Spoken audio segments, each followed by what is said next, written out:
ইরানের প্রয়াত সর্বোচ্চ ধর্মীয় নেতা আয়াতুল্লাহ আলী খামেনির জানাজায় অংশ নিতে তেহরানের উদ্দেশ্যে ঢাকা ত্যাগ করেছেন জাতীয় সংসদের স্পিকার হাফিজ উদ্দিন আহমদ।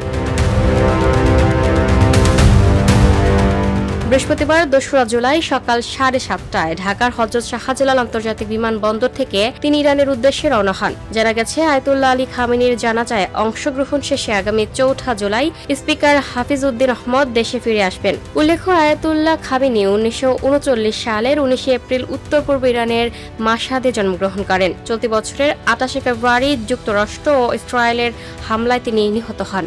মৃত্যুকালে তার বয়স হয়েছিল ৮৬ বছর। তিনি ১৯৭৯ সালে ইরানের ইসলামী বিপ্লবের পর পরিবর্তিত শাসন ব্যবস্থায় গুরুত্বপূর্ণ ভূমিকায় অবতীর্ণ হন। ১৯৮০ সালে অল্প সময়ের জন্য তিনি প্রতিরক্ষা মন্ত্রীর দায়িত্ব পালন করেন। ইরান-ইরাক যুদ্ধের সূচনার পর আয়াতুল্লাহ খামেনি ইসলামী বিপ্লব বাহিনীর তত্ত্বাবধায়ক হিসেবে এবং ইরানের প্রেসিডেন্ট নির্বাচিত হন।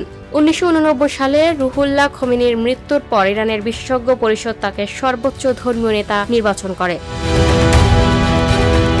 Lucky Akter, up to date news, Dhaka.